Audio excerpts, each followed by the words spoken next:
Welcome to the Refine and Shine, the podcast dedicated to mastering the art of continuous improvement and optimizing every aspect of your life. I'm Angelina Rivera, your host, and together we'll uncover the secrets to refining our lives, our habits, and our processes to unlock our inner brilliance. Join us on Refine and Shine, where we'll delve deep into achieving more in life without the burnout and without all the stress. This podcast is your platform for a more fulfilling life through continuous improvement and personal growth. In each episode, I and a diverse array of guests discuss practical strategies for up-leveling every aspect of your life. From developing good habits and organizing your space to refining your mindset and personal goals, we're going to explore it all. Our guests share personal stories about the systems they've developed or systems they've used and the tweaks they've made in their lives when refinement was needed, allowing them to truly shine. Listen to Refine and Shine to learn how you can implement continuous improvement techniques in your daily routine, develop and maintain healthy habits that lead to success and satisfaction, organize your life to reduce the stress and increase your productivity, foster a growth mindset that propels you to new heights. My mission is to inspire you to take bold action, make positive changes, and become the best version of yourself. Whether you're aiming to elevate your career, nurture meaningful relationships, or enhance your overall well-being, Refine and Shine is your guiding light. With over 25 years of experience in continuous improvement, I help businesses streamline their processes, establish efficient work areas, and implement standard work protocols. I have trained over 600 individuals and teams in process improvement, optimizing workflows, and enhancing overall operational efficiency. Tune in every week as we embark on an enlightening journey, exploring paths to refinement and illuminating the way to shine in every area of our lives.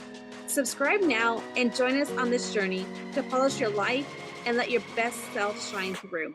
Thank you for joining us on Refine and Shine. Hello, everyone. Welcome back to another episode of Refine and Shine podcast. I am so excited for my guest today. We have been talking for a little bit, and we just got done recording on his podcast, and so just super excited, and I'd love for you to support him. My friend today, my guest is Brian Snow. He is a veteran broadcaster, play-by-play voice, and a creator of Snowman in the Morning, now entering its 30th season. He is a resilient pancreatic cancer survivor. Brian blends powerful storytelling with unapologetic sports commentary across Snowman Multimedia and Snowman Sportsnet. His journey fulfills his mission, inspiring audience through authenticity, humor, and heart. Brian's voice brings energy, perspective, and experience to every conversation he joins. Thank you, Brian, for being my guest today. Thank you very much for having me. I totally appreciate that. What I love about your story is you have a story of resilience, and I mean, just the fact that you're, a cancer survivor, and you've been through a lot. So, kind of just take us through the journey of what you've been through and how you become the person you are today. Started with me being bullied in high school and surviving that. Then leaving Chicago for the very first time, 1990, going away to college and figuring out, oh boy, there's a whole world out here and stuff I didn't know and stuff that my parents tried to shield me from. Then I got into broadcasting while I was married the first time at age 22, and I didn't know what the hell I was doing married at age 22. I'm just getting started in life. I just celebrated a birthday and then I'm celebrating a wedding. How the hell did that work out? Here's the answer. Didn't work out good. Because I didn't feel appreciated. So, 1999, I'm restarting there, trying to figure out what the hell am I going to do. But I always had broadcasting in the back of my mind and in my corner. I always had an assignment, no matter where I was. I always had an assignment in Chicago waiting for me, so I used it. I leaned on it heavily. The odyssey for me being who I am started in 2005. When I went to a place I thought I'd never visit, which was Montana. Now, I stayed there for a couple of months, then made my way down to Florida, visited some friends there, then eventually made my way to Cedar Point in Sandusky, Ohio. And being there for a few months taught me a lot, not just about people, but about myself, about resilience. And the team lead I was working for at one of the rides says, if you want to quit, quit. And I went home and thought about that and I said, nah, I don't want to quit. A team lead wound up becoming one of my best friends. And she kept saying, I love the way, this is why I didn't want you to quit, because I love the way that while you follow all the protocol, you act crazy with the with the people and getting them laughing. And on a long day, we need that. I said, as I said, I still have had broadcasting in my mind.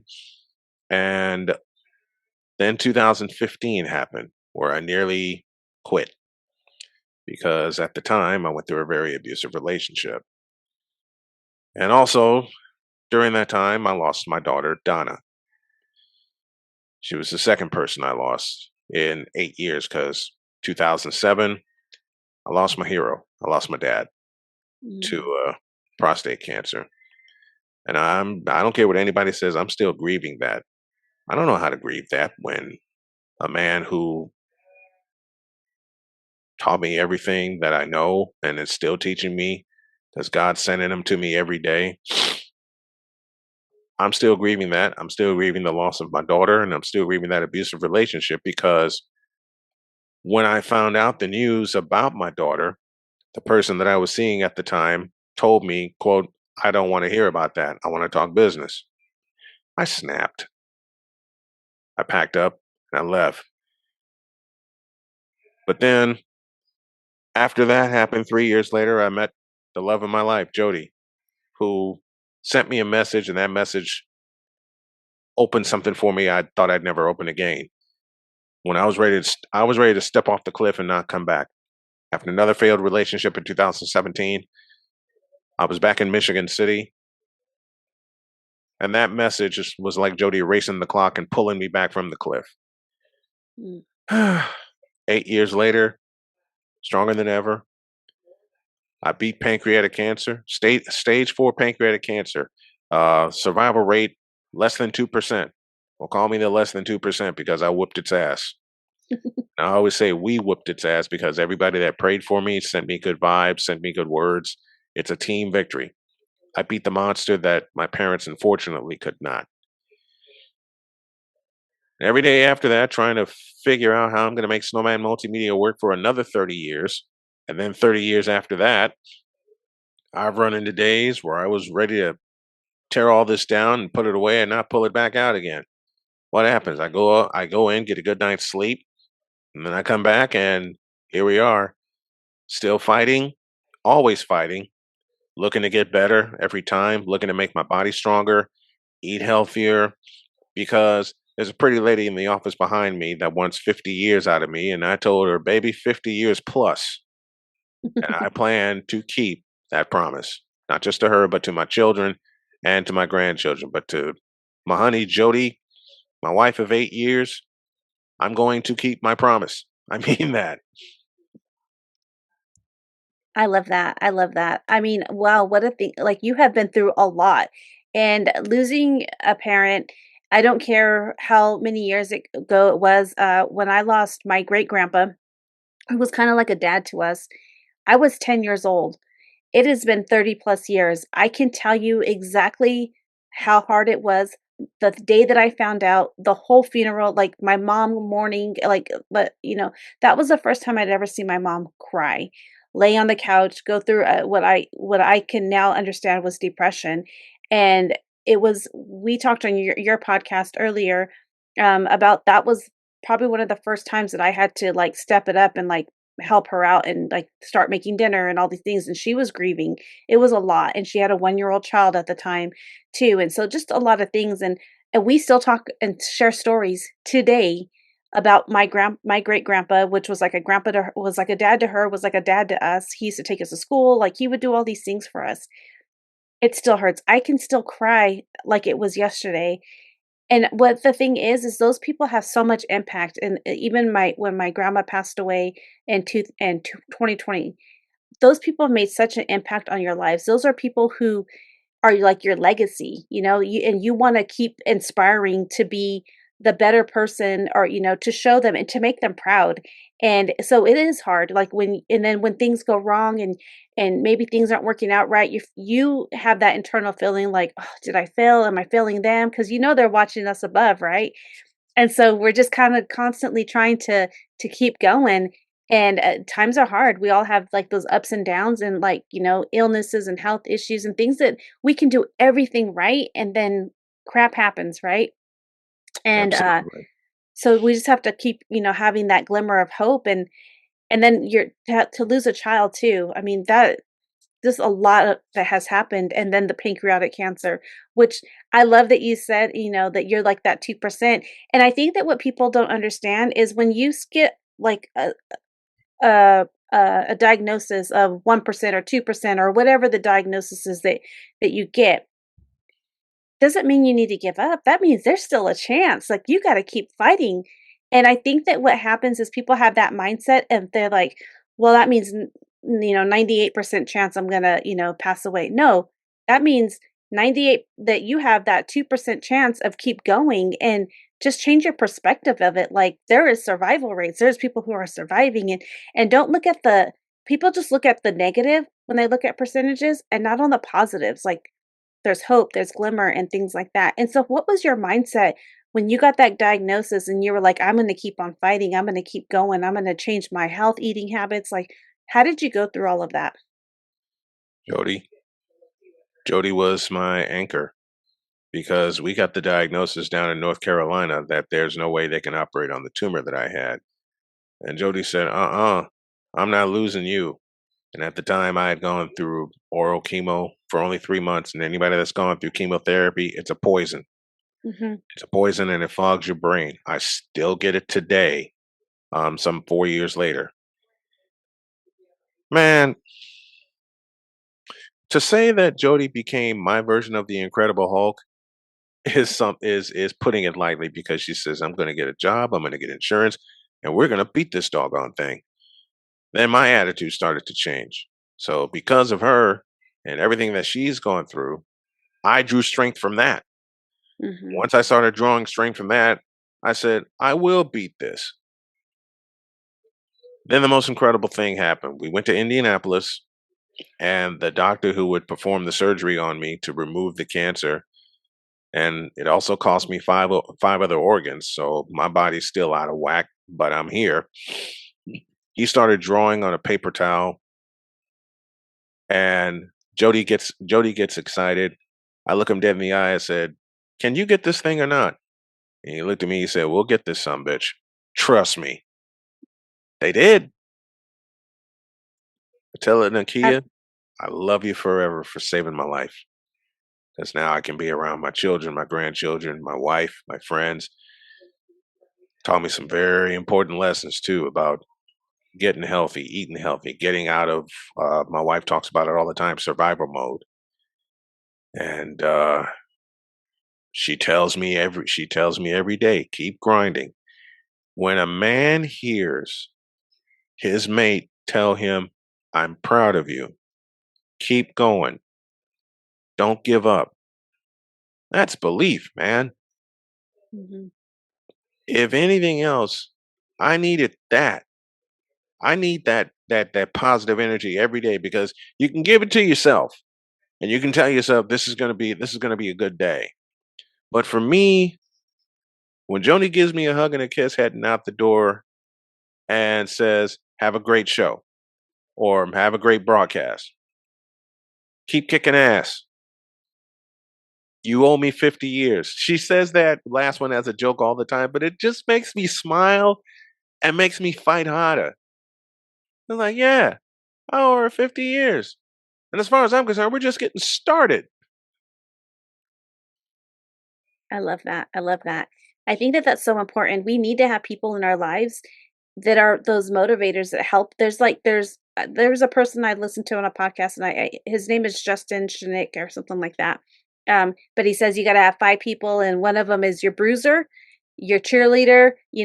Go through all those things. And you probably have heard him talk before, and that's really important. Like, you got to have that person who's going to push you to keep going.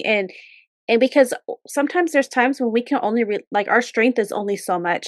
Another example would be if you ever heard the spoon theory, right? And sometimes the energy levels that we're having, maybe we only we're one spoon, two spoons that day, and that might take all the things we have, but we can't borrow spoons from the next day, but we need to borrow strength from somebody else sometimes to help us.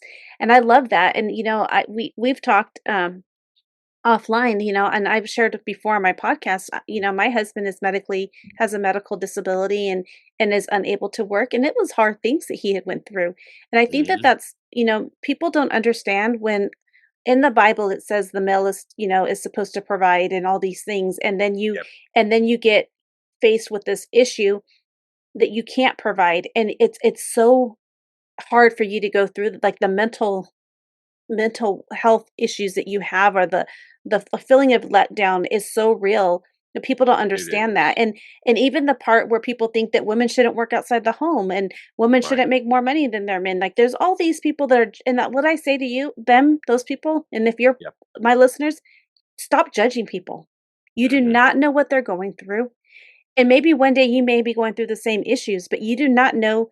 And we need to just love people, love them where they're at, and don't waste time judging and all these things, and figure out, how can I support you? I see that this is going on. How can I help you? How can I support you? How can I keep you going? And dropping those, hey, hope you're doing well, those little messages, or that little motivation, or, sending somebody a $5 gift card to go get some coffee. Well, I don't know what coffee costs now, but $10, or little glimmers of hope to inspire them, I think is so important. It is.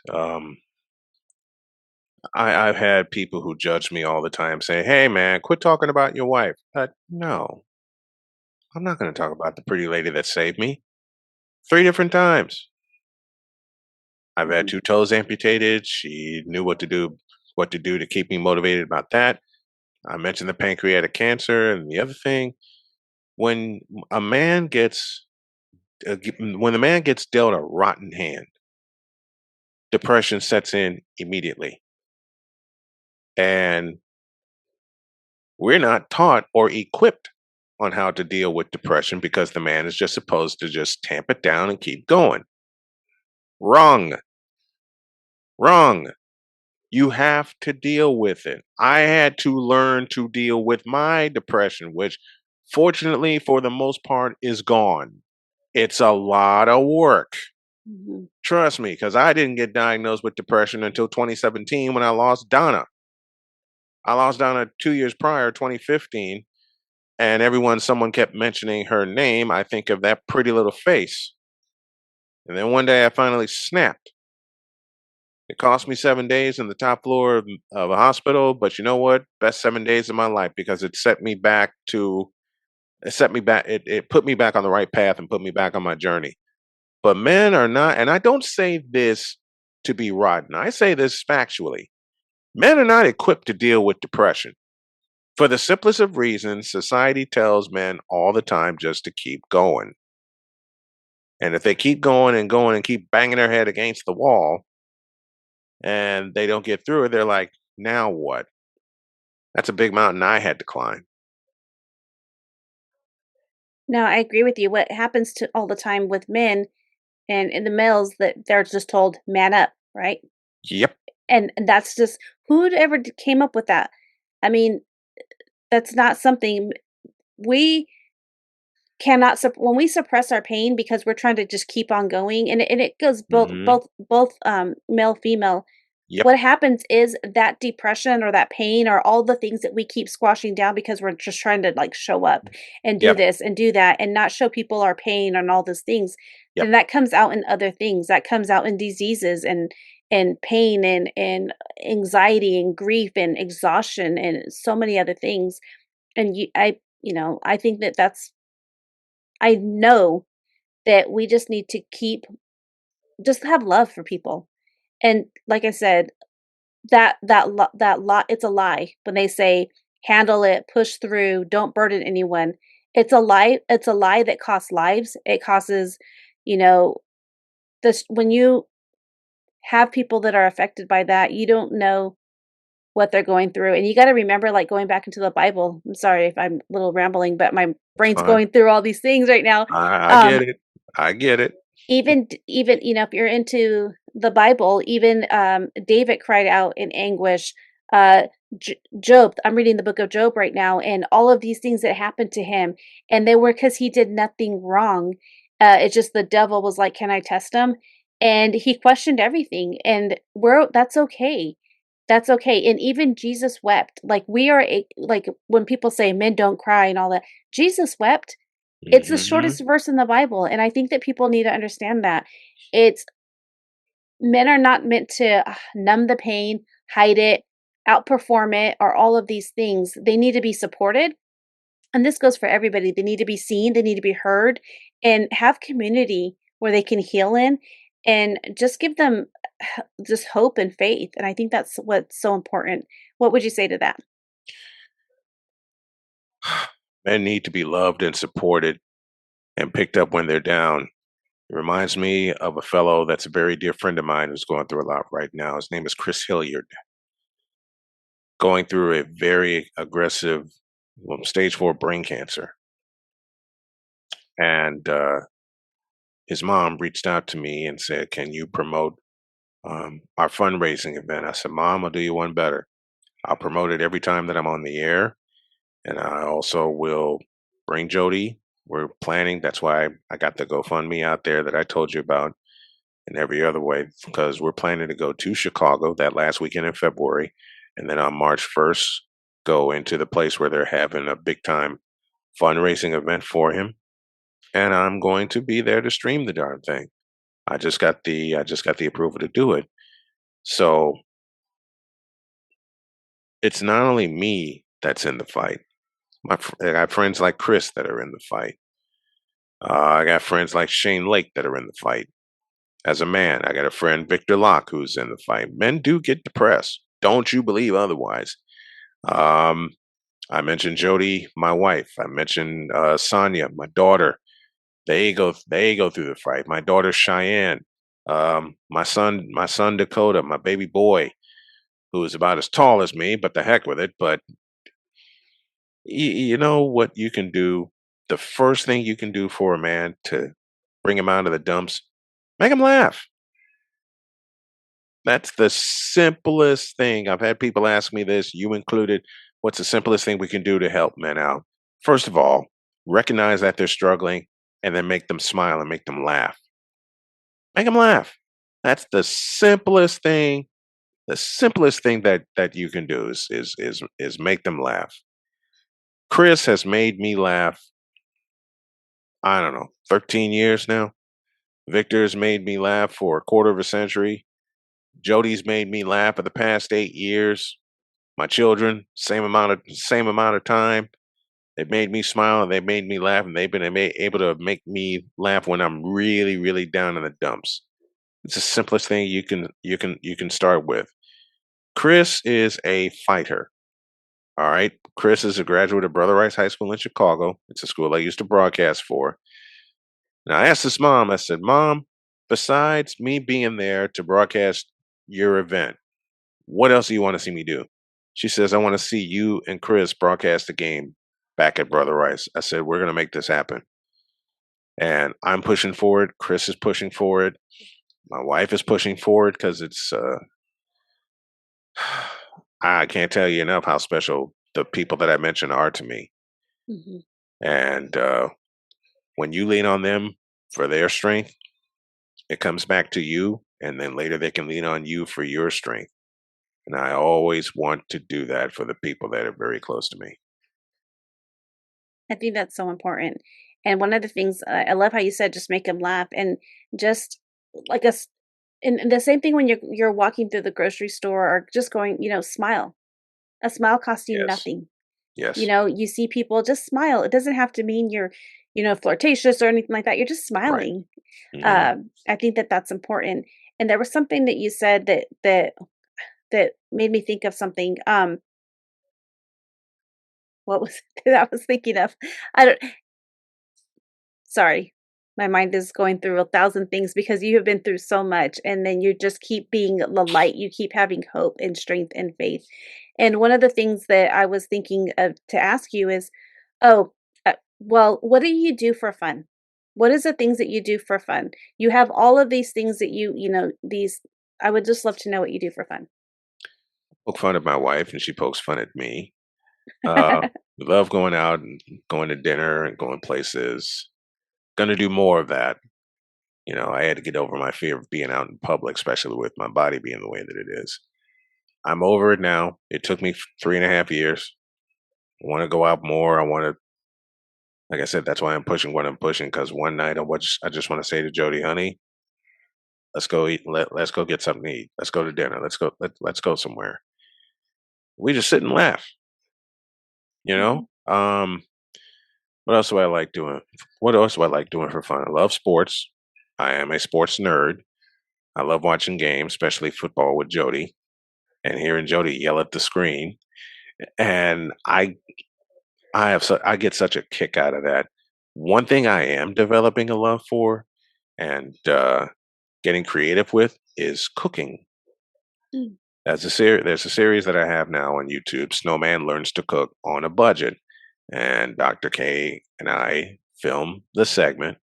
We're going to get back to it, but so far I've done an episode on vegetable soup, done an episode making butternut squash soup, and done an episode on making an apple crisp. I think the next couple we're going to do some sweet treats, and I am going to myself be creative and create a sugar-free coffee creamer because Mm. I figured out sugar leads to depression. If you consume a lot of it, it leads to depression if you don't couple it. And we did this earlier before we came on air. These two things are full of water Mhm. all the time. Nothing else touches these. If I get sweet tea, I have another cup for it.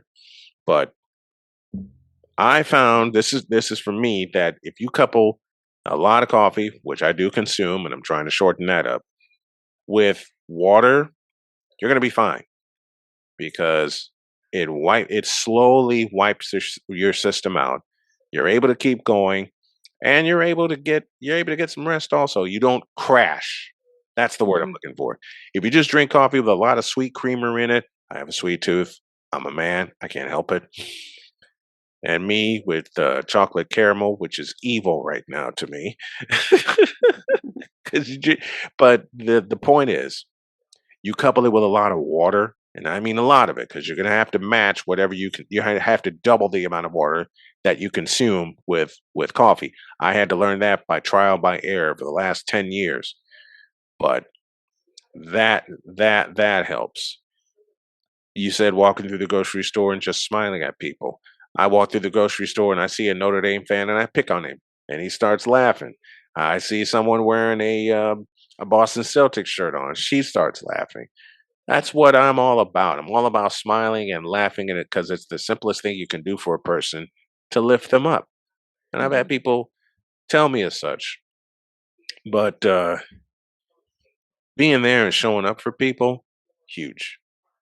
Mhm. Very, very huge.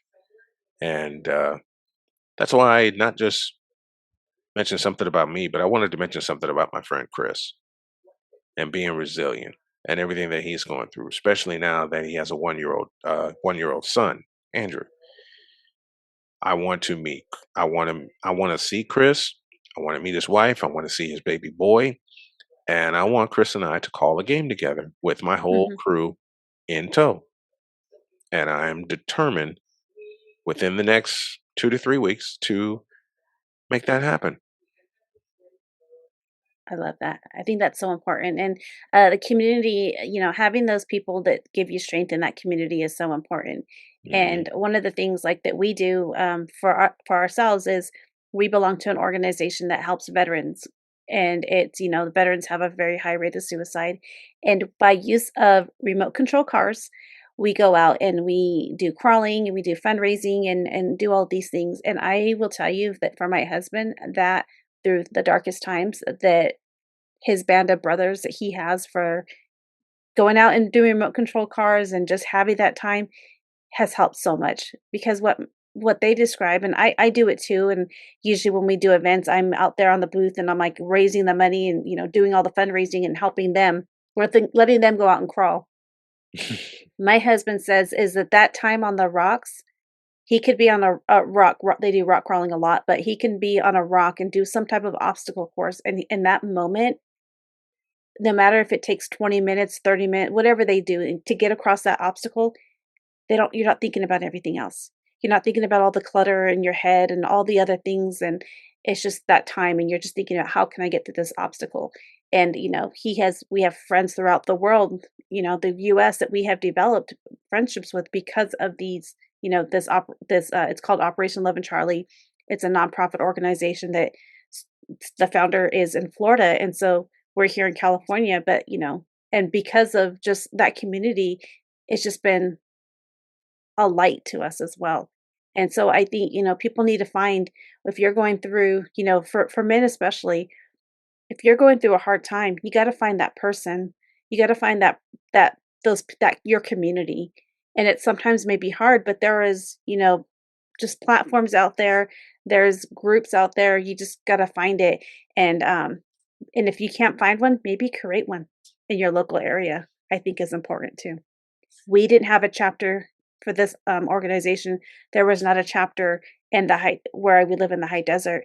My husband was first inducted, and since then we have built a chapter together. And, I finally got inducted myself, but it's pretty important. So if you can't find it and if you need that support, build it if you can.